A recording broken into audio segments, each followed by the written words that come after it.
देशमुख यांची हत्या होऊन आज जवळपास 68 दिवस झालेत। या 68 दिवसांमध्ये अजून बी ह्याच्या घटनेमधला जो आरोपी आहे कृष्णा आंधळे तो अटक झालेला नाही किंवा घटना घडल्यापासून गावकऱ्यामार्फत ज्या काही प्रशासनाला मागण्या केल्या होत्या त्याच्यामधल्या काही मागण्या अद्यापपर्यंत पूर्ण झालेल्या नाहीत। मग त्या मागण्या का पूर्ण होत नाहीत, कृष्णा आंधळे का अटक होत नाही आणि या प्रकरणामध्ये गावकऱ्यामार्फत पुढली दिशा काय असायला पाहिजे किंवा न्यूजपेपरमध्ये किंवा सुरेश अण्णा धनंजय मुंडेंना भेटले, पुन्हा क्षीरसागर आमदार हे अजितदादांना भेटले, या गोष्टीसुद्धा जनतेच्या मनामध्ये एक संभ्रम होता की गावकऱ्याची ह्याबद्दल काय भूमिका आहे।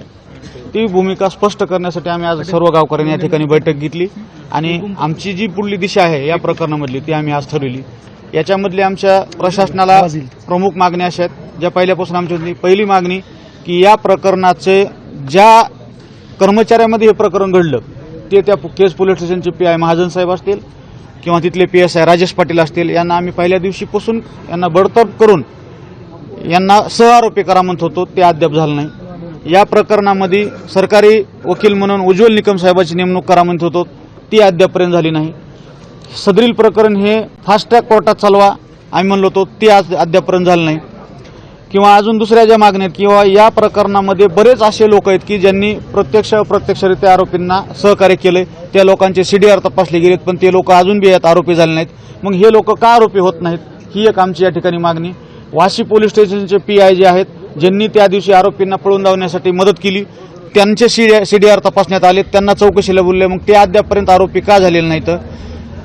नंतर बाकीच्या ह्या ज्या मागण्या आहेत या मागण्या आम्ही उद्या प्रशासनाला आमच्या गावकऱ्यांतर्फे सादर करणार आहेत आणि यानंतर आम्ही 25 तारखेपर्यंत प्रशासनाला वेळ दिलाय। 25 तारखेपर्यंत प्रशासनानं जर यावर ठोस भूमिका नाही घेतली तर 25 तारखेला आम्ही सर्व गावकरी याच ठिकाणी अन्नत्याग आंदोलन करणार आहेत आणि या आंदोलनाला सर्वस्वी हे प्रशासन जबाबदार असेल। या संदर्भात संतोष देशमुख हत्या 9 डिसेंबरला झालेली।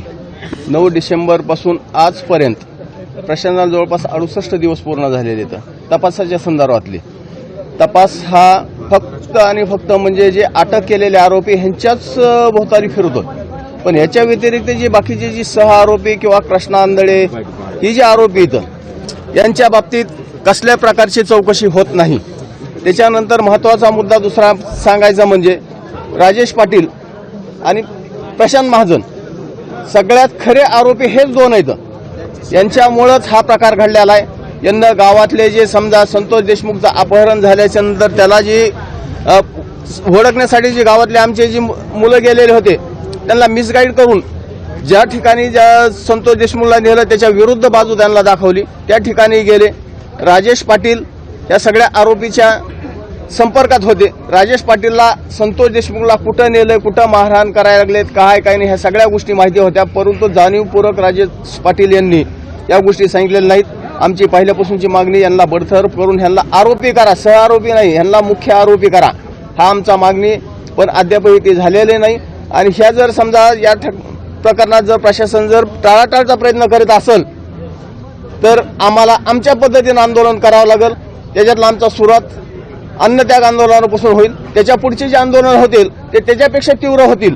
आणि महत्त्वाचा मुद्दा या प्रकरणात आम्हाला मनोजदादा जरांगे जे आहेत त्यांचा पहिल्या दिवसापासून आम्हाला पाठिंबा आहे। वेळोवेळी तेच आम्हाला या संदर्भात सगळ्यात मोठं सहकार्य करतात।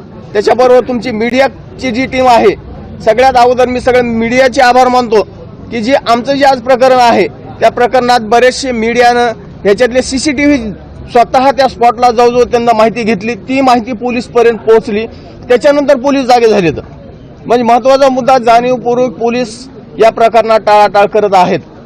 याच्यासाठी CID SIT यांनी जी हे बाकीचे राहिलेले जे आरोपित सह आरोपित त्यांना तात्काळ या प्रकरणात घेऊन यांना आरोपी करण्यात यावे ही आमची मागणी आहे। खंडणी प्रकरणातून ही हत्या घडली, ती आवादा कंपनी कुठे आहे आणि त्या संदर्भात काय आज नेमका बैठकीत ठरलं, कशा पद्धतीने पुढे त्याची भूमिका असेल? आज आमच्या या बैठकीत असं ठरलं की आवादा कंपनी ज्यांच्यामुळे संतोष देशमुख यांचा खून झाला त्यांना खंडणी मागायला आलेले होते त्या ठिकाणी, त्या आवादा कंपनीनं जी केस दाखल केली आहे, नुसती केस दाखल करूनच त्यांना चालणार नाही, तर या प्रकरणात त्यांना प्रत्यक्ष आम्ही त्यांची भेटून विनंती करून या प्रकरणात त्यांना प्रत्यक्ष इन्व्हॉल्व व्हावं हे आम्हाला त्यांना सांगणार आहे. या अगोदर ती कंपनी काही बोलली का, तुमच्या गावकऱ्यांची भेट घेतली का, आणि या लढ्यामध्ये ती सोबत आहे असं वाटतंय का?